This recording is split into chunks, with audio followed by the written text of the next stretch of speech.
In the year 2714, a new squad of operatives was chosen by the College of Illusion. These fools promptly went on to frustrate their DM at every opportunity. Today, still working together, because really, who else would work with them? They survive as adventurers of fortune. If you have a problem, if no one else can help, and if you can find them, maybe you can hire the Second Breakfast Club. Tony Kinney as Eddie Falzone. Jess Owen as Adira Glow. Michael Cole as Uorag. Jesse Wicks as Bill Quiverlance. Nico Rodriguez as your DM. Welcome back to the continuing tales of A Fool's Quest. When last we left our heroes, Oh, yeah. they made it to the City of Patience. They talked to a few different people, made some decisions about how they were going to approach the island, what spells to use. They're pretty concerned about meeting this Magnus Devlin character if they can find him. So they took a look at the map. They got themselves a boat, which they paid a lot of gold for, but was told that if they return the boat, they'll get most of their gold back. Mm-hmm. The idea was to take the boat and head around to the opposite side of Outcast Isle to the cliff wall there and go up the cliff wall so that whoever's in Cadron, who's throwing fireballs at ships, won't attack them. They suited up with everything that they needed. They grabbed some Hot Pockets and I think they were ready to set sail. Mm-hmm. Yeah. I'm putting on my fire suit. All right. Probably a good idea. Seems. Maybe I should buy some flippers too, just in case. Yeah. All right. So you guys hop in the boat, head across the water. Yeah. Is there a version of walrus that's fire resistant? The kind that stays in the water. Stays in the water. Yeah. That's That's exactly what okay. Yeah. So they're getting in the boat. I'm getting in the water. Walrus mode. Okay, so you guys head straight east, I assume, across the map, and then head north to the to Outcast Isle. Now, Outcast Isle is broken up into two sections. There's kind of the flat land, which has the keep and the castle, which is called Cadron. And then as you travel, and that's on the western side of the island. And then as you travel east, it starts to go uphill with a steep slope. It is a snowy island, but there are trees all over. So the trees are covered in snow that are there. And so you can see that the island itself is really just like, it's flat on one side and then one giant slant that goes up really slanted high toward the east as you go. And you were kind of told that there was an insane asylum that was up there. Fun. Yeah, that they housed a bunch of people that they thought were dangerous and not all right. And but that was a couple hundred years ago. Nobody really uses it anymore. It's just kind of this retired asylum that was there. So you guys had learned about that. You travel east along the water, coming out of Harbinger's Bay, and then you can follow, you can see the island, from a distance the entire time. So you travel east and then you cut back north and head up to Outcast Isle. As you approach the island, you find a nice little spot to dock your boat.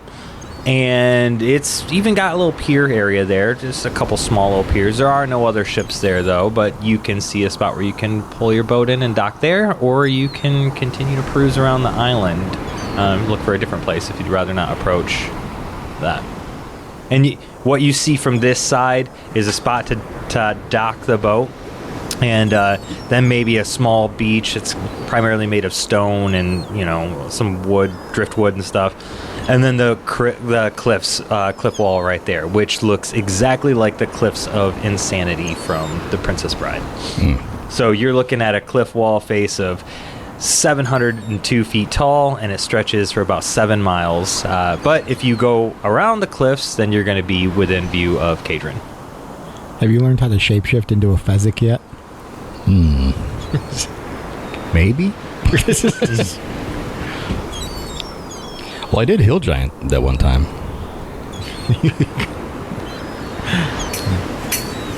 While we're sailing, I would just like to point out that I am performing Rock the Boat.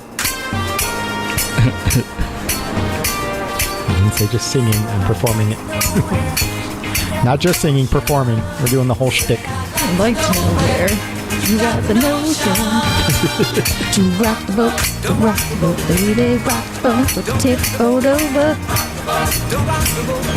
Hobbs says, as we approach this scary isle, I think we'll all have to use our guile.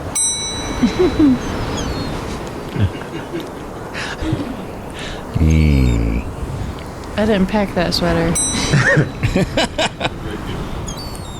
Yeah. Sweet. So invisible walrus scoping out the shore, right around the dock area. Yep. Everything cool underwater also? Yep, everything's cool underwater. Go ahead and give me a wisdom roll, and I will tell you, you do see some stuff regardless, but... 10 on the dice. 10? Okay. So underwater, everything is good. You don't see anything Sweet. Wild down there.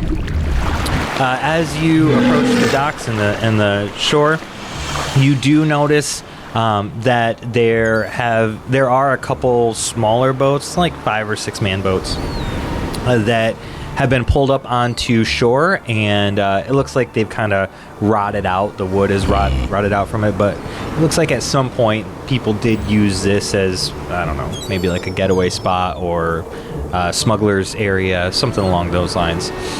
Beyond that, at the base of the cliff wall, you do see a lift point. So this little spot where you can get on a platform and take a few steps up that are carved into the mountain, and then you see a large, thick rope that's dangling down from the cliff face that's just chilling there.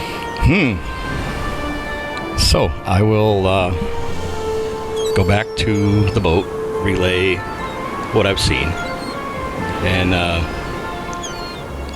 say, should I turn into something large so we can go up the rope? I feel like that's probably the move. I don't climb well myself.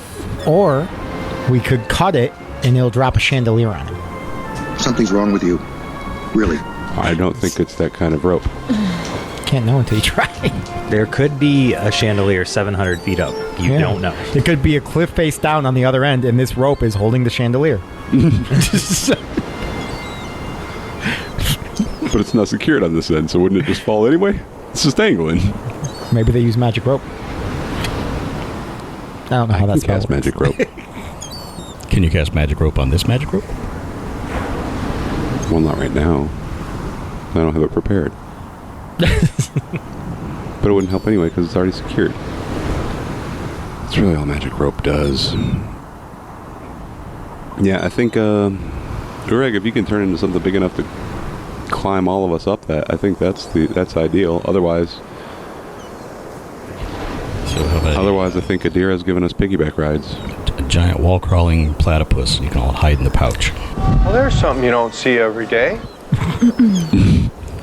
No. Perfect. I'll go hill giant. Okay. Oh yeah. 10, 11, 12. Okay. So 12's good. 3 moves. Plus 1. So 4 moves. Okay. 4 moves.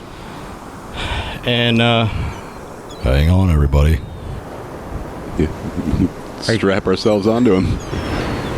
So yeah, we'll take the boat, over to the pier there and tie it off. He's waiting, I assume, but we'll tie the boat up and then strap ourselves to Uorag. Let him Fezzik us up the cliff. All right. All right, so we're going to need a strength check from you. Uorag. 6 total. Oof. You don't get the hill giant's strength bonus? No. It's always his stats. Oh. So why are you even a hill giant? What if I burn one of the moves to utilize a strength bonus above and beyond my own? I mean, how is a move going to help with? Well, just further. What are you going to do? Further work the shape change, making the muscles denser and stronger. I would say to increase a stat, you're going to have to burn 2 moves if you want to increase your strength by +1, because that will be the entirety of your shape shifting. Yeah. So it won't just be this for climbing. Right. It'll be the entire time you're shape shifted as a hill giant. So I would say you could burn 2 moves and it'll give you a +1 to your pump strength. it to another +1, which would go to 7, which is at least a success. Yep. I think that's the call. Okay. So with that 7 success, because that's still just a partial success, I am going to say that at no point can you really have have one hand off the rope. You need to have your legs twisted around the rope, and only when you're like one hand up over the next to continue to pull yourself up can you have not both hands on the rope. So fair. The entirety of your climb, you can do nothing but climb. That's fair. With these 4 on you. That's fair. And this is a lot of weight. Like I think before with your normal weight, we said you could carry 2 people. So this is twice as many as that. Yeah. So yeah. You were supposed to be this Colossus. It's inconceivable. It's a legendary thing. All right, and then yet he gains. I think we're just gonna ride up the cliff to keep an eye out for anything to be alarmed about. But there is something to be alarmed about. Oh, it's so weird that you would mention that. Shit. Nuts. All right, so some guy in a black mask. As you guys continue to climb, you make your way about halfway up, and all of a sudden you get to this spot where you see a nest that is kind of coming up. You're coming up to somewhere near, and it's not really super close to the rope, but it's, you can see that you're getting close enough to the nest that whatever's in there, you might be startling it. And as you get closer, it's a giant eagle's eating a hobbit. Enormous bird. Its wings just sprawl out over the nest as it stretches and it lifts, and you can see its giant mouth opens up as this pelican that is way bigger than any pelican you've ever seen. Did none of you hear me say giant pelican earlier? I didn't. Yeah, I did. I was like, Uorag could turn into a giant pelican and carry us. That would be interesting. So, I will let Uorag make a roll to see if he knows about something like a giant pelican, or I will let Bill make a roll to see if he knows about any legends of a giant pelican. 8. 13. 13. Okay.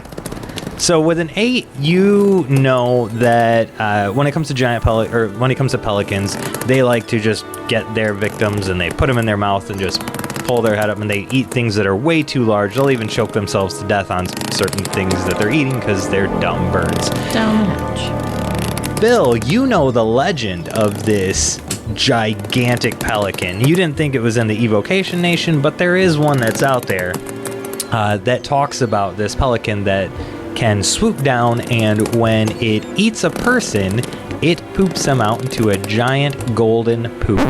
Wait, what? Well, now that is some fucked up shit. Listen, that pelican's gonna eat us, but everybody else is gonna have more money. A couple things you know about this pelican. First, either of those things to happen. First, it is immune to fire damage. It does not take any kind of fire damage. Okay. It's got like this icy armor that surrounds it at all times, which is why it likes cold environments, which is kind of weird for a pelican, but it really likes this cold island that it's on. And second, its attack, when it swoops down and bites someone, it turns them to poop almost immediately. You have about 1 minute from the time that you are gobbled up in its mouth till the time that you are poop. Which is gold. Which is gold. Okay. Golden poop. So those are what your 13 tells you. So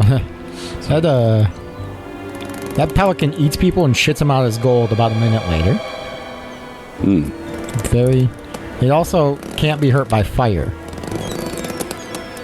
So like crossbow won't.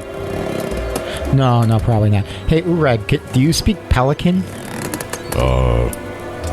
Not right off the top of my head, but I could understand it if it talked to me.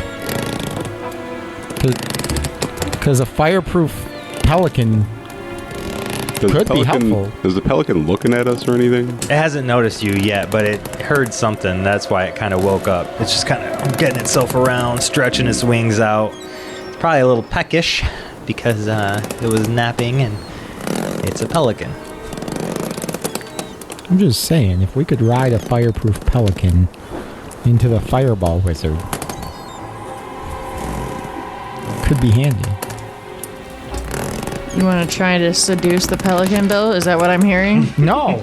Do it. I want You're the Uorag fucking to try bard. and seduce the pelican.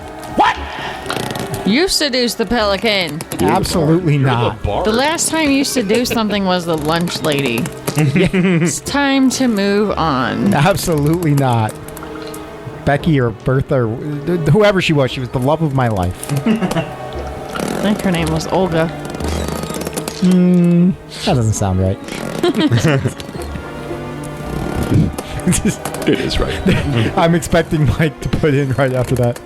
It was Olga. Their name indeed was Narrator. Olga. I could. The first ever episode of Fool's Quest with the narrator. Addendums.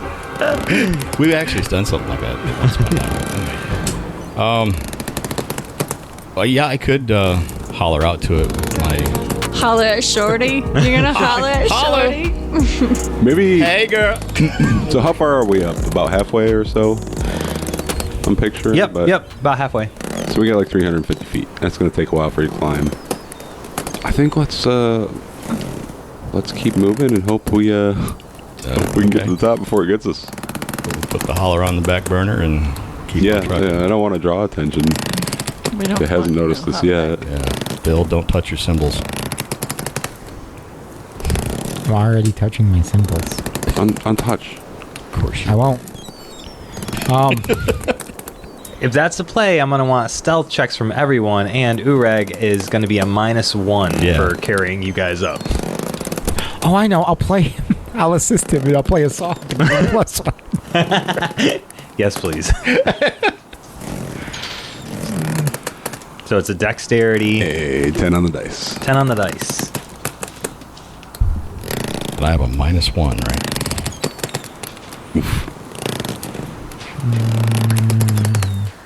10. 10 on the dice. 10. 10 on the... Uorag. Hobbs is going to screw this up for us. No, if you guys all get 10s, I'm going to let Hobbs get a 10. He's graceful like a cat. Yeah. Except for that time he fell out of that giant tree. There's birds then, too. Yeah. Doesn't do good around birds. You don't do good as birds. Right. 7. A 7's not going to do it. So as you're climbing, you guys are making some good headway. Bill, you look down at the nest and you see, not in the center of the nest, but just kind of around the edges of the nest, some gold. Just little gold splatters, like beautiful, right? Shimmering in the sunlight. And you're all quiet, trying not to make any noise at all. Uorag, you're even, as you're going up, the rope is creaking a little bit, but not enough to really disturb. And unfortunately, because you're swaying back and forth, Adira's axes just clang against the side of the cliff. And the pelican becomes fully aware that there is a noise above. It stretches out its giant wings and takes flight. And it hovers over where you guys are climbing. And it's flapping its wing. And it clasps onto the side of the mountain, the face of the mountain. And then it goes and tries to wrap its entire mouth around Adira.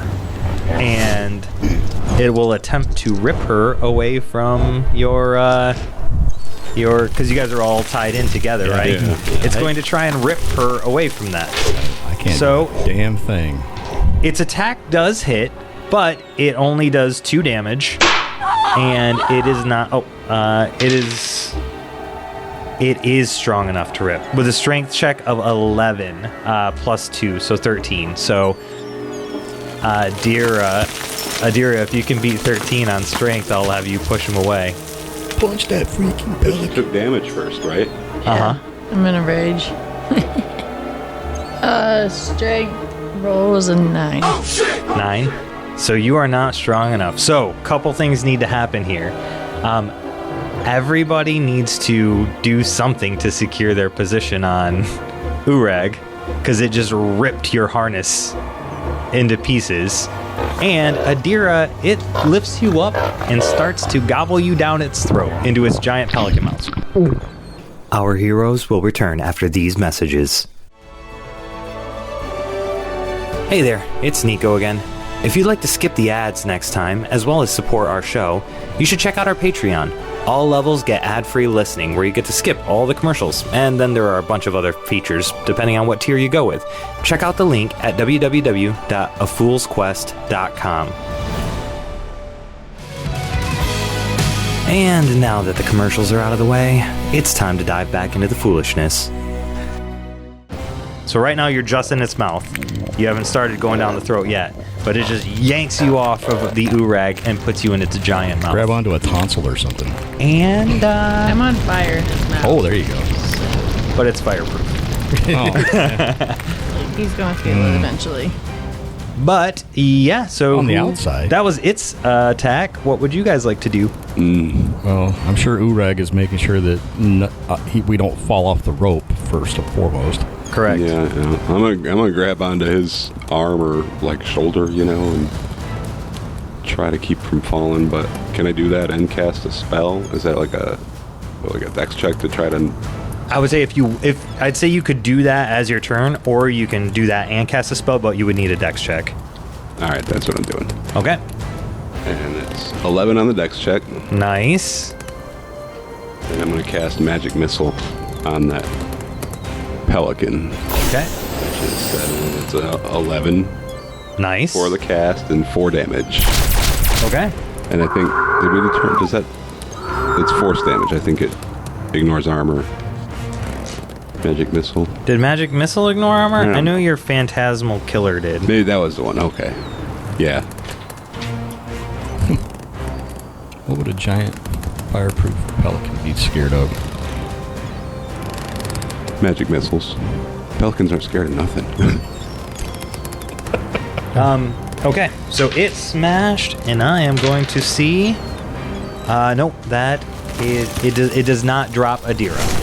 But every time you guys do damage, there's a chance it will spit Adira out. That doesn't sound like a good thing, actually. Fucking hawk to her from 350 feet. How far away from the nest are we? You're probably 15 feet up now, 12 to 15 feet. And you could, if you wanted to like sidewalk, scroll walk across the cliff face, you could move the rope over to above the nest and then scale back down. That is a possibility. I was just curious if it was safer to... Yeah, I guess I'm going to have to try and secure myself on the Uorag. Probably don't want to drop 15 feet to straw. It will likely fall. Yeah, I'm gonna try and get a good hold on Uorag. Are we just doing a dexterity check to hold on to him? Yep. Well, you can just hold on to him if you want. If you don't want to do anything else. Oh, I do want to do something else. Then a dexterity check, yeah. First, side note, I remember the stick balls. Those are like explosives. Are they fire? The stick balls, they were like a concussive blast. It's I'm more the pretty sure. that's what I was. Okay. No. No, they're fireballs. They are fireballs. Oh,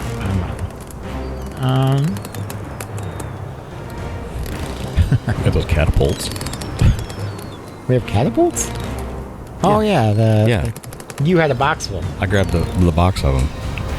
But those are in your inventory somewhere. Mm-hmm. I suppose. Well, so are you guys. So. Fair. You have to step on their tail to activate them, or I guess you could like yank their tail, pull on the tail, and they launch through the air at a target and then scratch the hell out of something before exploding for 8 damage. You know what? Yeah, I'm gonna try and grab a catapult out of Uorag's back. All right. Careful where you aimed at. Digging around in his pockets. That's not it.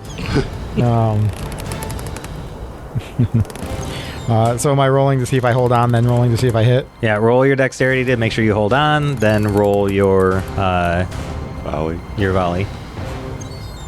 It's an 8 on the dexterity. Okay. Okay. And then once I get the cat out, I'm going to try and aim it and be like, hey, Eddie, pull my cat. Wait. I'll pull that cat. You yank the cat's tail and the cat blasts off. Now 3. I rolled a 3. For your volley? Yeah. All right. So it blasts wide.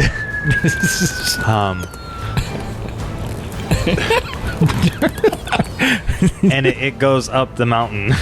And high or low? Low. Low it is. And it blasts above, and rocks and stones and everything come cascading down from where it came, but it does not hit you guys at all. You are able to avoid that. But it also does not hit the pelican. Hey, Bill. You pulled it wrong. I'm not pulling it again. And now you have 19 stuffed cats. Or 19 catapults. Yep. All right. That was worth a shot.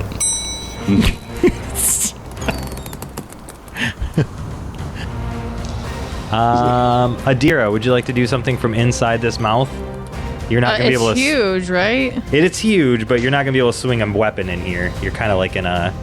It's like you've been stuffed into a chest. Can I poke it with an arrow? You could poke it with an arrow. With one of the exploding arrows. Force it open. Just shoot it at your feet and use it to rocket jump out. No, I don't want to use one of the arrows.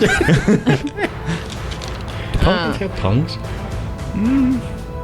Yeah, I want to, like, can I box its epiglottis? Do they have like uvulas? Something, whatever's back there. I know in Looney Tunes cartoons they've got uvulas. Yeah. They always Hey, if I can do. have a Quiznos mouth, they can have tonsils and a uvula.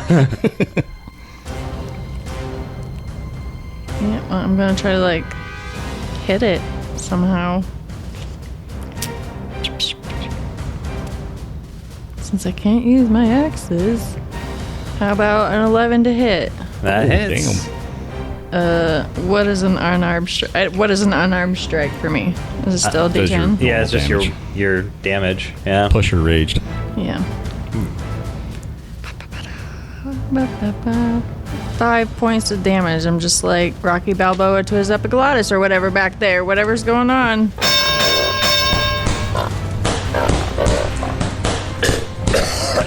Yep. And I will say that 5 points does ignore armor, considering you're inside it. In it. I am inside Same this thickness base. from the inside or the outside.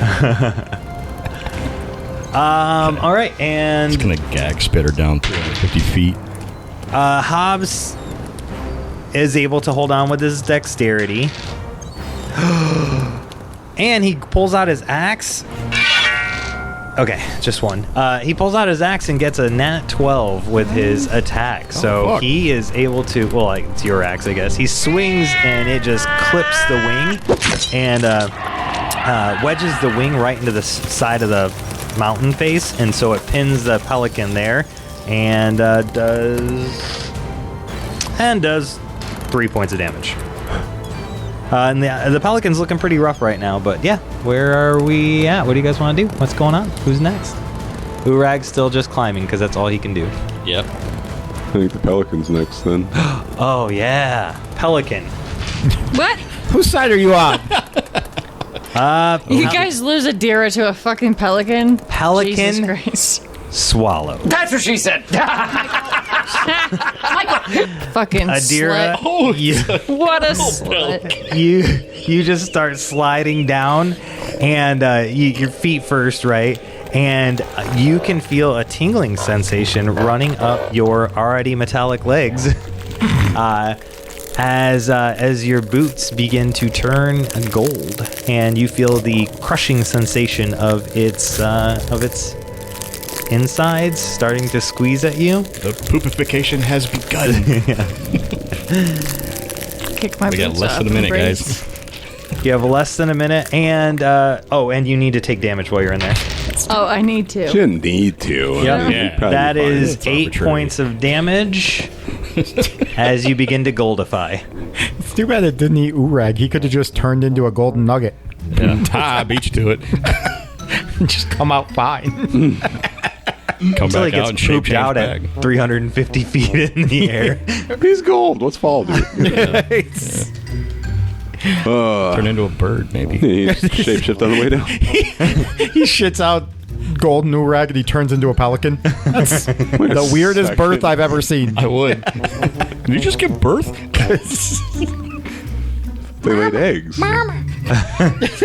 Oh, is it me again? It's you again, yeah. All right. So I don't need to make the dex save to... Nope, to- that was successful. Cool. Because you got more than 10, right? Or you got 11. Yeah, yeah. So Bill will have to make a dex save again next time because he only got an 8. But you're good. I guess I'm just going to magic missile him again, though. Go for the eyes, boo. So I've got that wand that I cast spells through, and it's a wand of twin spell. Mm-hmm. Do I have to have 2 different targets? No. Then I'm going to use that instead of the rod, and I'm going to cast magic missile at him twice. Okay. It was an 8 to hit, so it's going to draw attention, or I think I'll draw attention instead of the other. And that was 7 plus another 4. 11 damage. Jesus. Hell yeah. It looks like it is on the cusp of dying. Between what you did, between what Adira's doing to its insides, and what Hobbs did, it's looking real rough now after that. It squawks out in anger and pain, but it's kind of a gargled squawk because Adira is still sort halfway of choking. down. Gurgling in its throat. Is that a lump in your throat or is that Adira? It goes to squawk, but when it's out, mouth open, you just hear, "You son of a bitch!" Excellent. Yes. Bill, your turn. I hate to be. What happens when it dies and the deer is still in it? Well, it's pinned it's pinned to the cliff. it's stuck in the cliff because of Hobbs, so it's Oh, fine. okay. So that's we can lucky. just pull her out of there. Okay. She'll just be more valuable. I got boots made of gold. And backwards knees. All of her leg braces are cold. It's a soft metal. I'm gonna throw a tiny symbol at it. You got to make a dexterity save again first. 9. 9? Okay. 3 again. Jesus. It's a throwing symbol this time, so it's gone. High or low? Low. 6 on the die. So high. 'Cause that was a D6. So it ricochets off part of the mountain and bounces back and smacks Hobbs right in the face. I got. Did he catch it? He did not catch it. Hobbs, you son of a bitch! And it alerts the other 7 pelicans. And he draws attention, followed immediately by ting, ting, ting. Hobbs is going to forego his turn because he doesn't want to withdraw the axe from the creature's side. Good call. Because he doesn't want Adira to fall. He also just got smacked with a cymbal. So. And yeah, he doesn't appreciate that. Which means it is Adira's turn from the inside. Oh, Lord. I didn't think it would get back to me. I didn't either. Okay. 11 to hit. Whatever. Punch in his throat. Whatever. Wherever the hell I am. That's enough. There's no way you can. It's got 1 hit point left, so. Got the worst case of indigestion ever. Well, I only rolled 2 points of damage. That is enough. How do you punch your way free of this pelican insides? I guess I just punch a hole through his throat. I'm just so angry. I just continuously punch until. Just tears her way out of that pouch on the bottom of the beak. You guys see a fist punch through the back of the pelican, and her hand is just sprawled out. Was anybody helping at all? Hit it with so many magic missiles. So the bird it dies. It starts to flop as its spine comes out with Adira's fist. And then it's just hanging there loosely, swinging back and forth like a pendulum, with its wing hooked into the side of the mountain. And yeah, and Adira, you're pretty much up to your knees has turned gold. All right. For your clothing, your boots. You're not sure about your actual feet and lower legs yet. You still feel your toes? Give them a wiggle.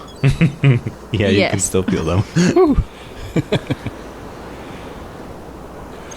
Oof.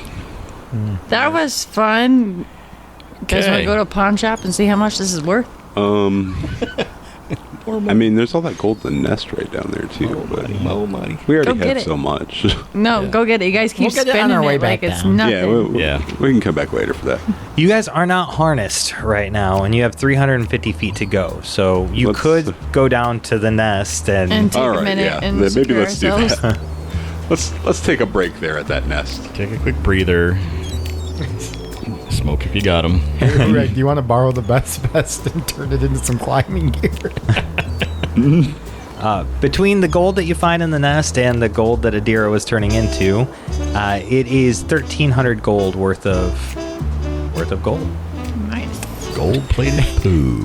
Everybody just lets Adira write that down. Polished turd. Is that what you're calling me from now on? That's not very nice. No. That's just what this gold is. You think if we take the bird corpse and we just stuff things through its colon, it'll turn into gold? You just want to bring. You want to try it? Its colon is pretty much on the outside now, seeing that Adira just ripped through it to get oxygen. She just made an access port. Maybe if we just rub on it.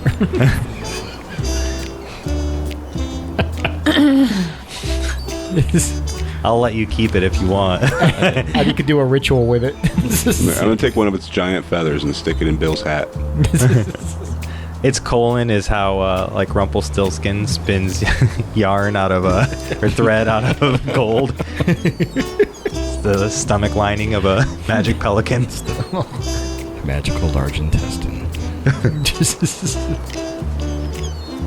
All right, so nothing else in the nest, just some gold. Yep, just some gold. We'll get secured back to the giant. Any eggs? No eggs. No eggs. You could lay some. Giants lay eggs. Well, it could be a platypus. Giant eggs. We should have had to eat our giant eggs so that it would have turned into multiple golden giants. Okay, so you guys secure your way and make it up to the top? Yep. All right, so you guys finish climbing all the way up to the top, and you get there without any additional issues. Thank you, God. As you get to the top, you notice that you are at what appears to be a decent-sized compound. It actually looks like a really old church. It's got gated area around it, but the gated area looks, the gate's only about 4 feet tall, so it's more like to kind of keep animals out more than anything else, not to keep people in or keep people out. There are multiple entry points of this, and You see that there's some like overgrown, like you could see there was like a fountain there. There's some gardens and stuff, but it's all just overgrown and taken back by the wilderness at this point. Lots of vines and stuff everywhere. All the glass of the windows has been busted out. It's just very run down looking building. We happen to catch any symbols? Bill threw his. Yeah. Not from the outside of the property. You're still outside the gate, but it looks like you're going to have to go through the property to get to the path that's going to take you to Cadron. Cool. Adira, did you get hurt in that fight with the pelican? You took some damage, right? Yes, I did. All right. I'm going to cast Cure Wounds for Adira. That's 7 hit points that will cure. Perfect. That's a 9 on the dice plus my stuff, so we good. Don't do that. What if it turns your legs back to normal? The legs is fine. It won't cure her pants. Oh, that's fair. That's all that really matters. Her shoes. Jeez. All right, so that's 7 hit points back. How many? You took what, like 8, right? I took 7. Oh yeah, Okay. Cool, perfect, good call. All right, let's head for the nearest gate. Okay. Onto that property. So you guys head through the nearest gate, and you can see, so it's a metal gate with like slats through it. It's the kind that opens at the center point, and the left and the right side can both swing in or out. But the left side is broken off its hinge and just kind of standing there. So you push the right gate open and you walk in. Uorag, who already stated that he's looking for runes, notices there are some runes right away that are on the interior of this 4-foot stone wall that goes around. Go ahead and give me a wisdom for anybody who's scouting out the area, and an intelligence for anyone who wants to know what those runes do. 10 for the wisdom. Okay. 10 for the intelligence. Okay. So for the runes, Eddie, you automatically recognize them as containment runes. They hold something in place. It's kind of an ancient form of this rune, so you're going to suppose probably a few hundred years old that it's been put in there. And these runes appear to be chiseled into the stonework of the area. Uorag, you see what appears to be, like, as soon as you kind of cross through and in, you started seeing things out of the corner of your eye, different people in different areas, and you see what appear to be specters kind of moving in and out of the property around them. They seem to be doing tasks like gardening or cleaning the windows or just doing random stuff. Some people sitting there just reading or going through the motions of what you would assume is reading a book, even though they don't have a book, but they're turning pages and staring at their hands, staring at their lap. None of them seem specifically aggressive. So these probably seem kind of just like remnants. Mm-hmm. Maybe is kind of the vibe you get right now. Yeah. Mm-hmm. Does it seem like anybody else sees them, or is it just me? They're kind of off in the distance, so if anybody else was looking around and wanted to make that roll, they could, or you can point them out. Hey guys, this area is very active with spirits. I see some up ahead. Spirits. These runes are containment runes. They're designed to keep something locked in, or like contained here. Yeah, it doesn't seem like they're very aggressive though. Like maybe they're just memories of the people that were here for a while. Let's watch them a second and see if we can learn anything from them, because whatever these runes are here for, like, these are carved into the stone. It seems like something dangerous could be imprisoned here, and maybe that's Magnus Devlin, but maybe he's here for the same reason, just to make sure whatever's locked up here stays locked up. So let's keep our eyes open. Yeah, caution, and watch those specters for a minute. See what they do, if there's any clue as to them doing anything. Okay, so you guys are just gonna stay put for a minute and watch? Yeah, just kind of observe from a comfortable distance. Okay. You see a couple specters come out, and they appear to be in old style, like doctor's outfits, and they are making writing motions on thin air, like maybe they had a clipboard or a tablet or something that they were writing on. Obviously they don't have any of those possessions on them, but you can see them going through the motions of that. They're discussing some of the other specters that are around, and then they just kind of disappear. And you notice some of the specters are kind of phasing in and phasing out as they go through different parts and kind of teleporting around, but again, none of them seem to have noticed you at this point. And you're still near the gate, right? You haven't really gone further in. Yeah. They're more towards like the central area of the garden. I would also say you probably notice some specters in the empty building in front of you as well, passing in front of the windows that are blasted out. The glass has been ripped away. So you see some specters moving throughout the building as well. Let's go peek in the building. See if we can figure out what it was. I mean, do you know anything about this, Bill? About what does anything what was here before it was seem familiar? Is there anything that would ring a bell, or this seems like it could be related to? So you know this is Niano's asylum, but you can go ahead and make a roll to see if you know about it. 14, yeah. So you know a lot about it. So Niano's Asylum was a place where they sent people who they considered to be dangerous, but not of clear or present mind. And for some reason, these particular people could not be healed. So essentially what happened was all of these people had been sent off to the Evocation Nation so that the healers could try and heal them of whatever malady plagued them. Some thought it was a curse. Some thought it was, just something wrong with their heads. They weren't really sure what it was. But over the years, decades and decades and decades and decades, when they found these people who exhibited these violent behaviors but weren't able to be healed of their malady, they were sent up to Niano's Asylum to kind of just take care of them until they die. It was just a place to keep them until they die. There were rumors that after Niano died, who is the guy who started this asylum, an evoker that was a very famous healer, his son took over, and his son was a bit of a sociopath. And so his son was rumored to have conducted experiments and whatnot on the patients of Niano's asylum, though nobody really ever had proof of that, and eventually people stopped sending patients here to Niano's Asylum and just started taking care of their own people in their own homes, and no one ever really left the asylum after that. It just kind of faded away into history. That's what you know. Wait on that.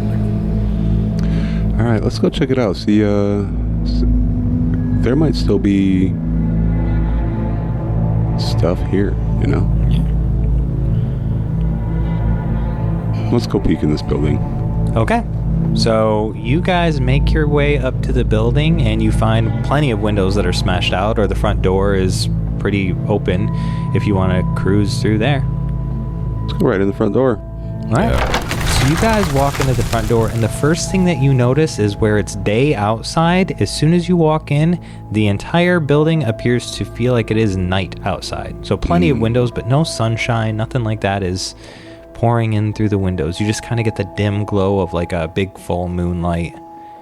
And here's probably a good place to take a break.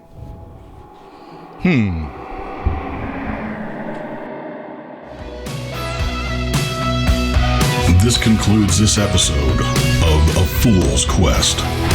Join us next time for more fun and daring adventure. Thank you for listening, and don't forget to like, subscribe, review, and comment on your favorite platform to listen to A Fool's Quest.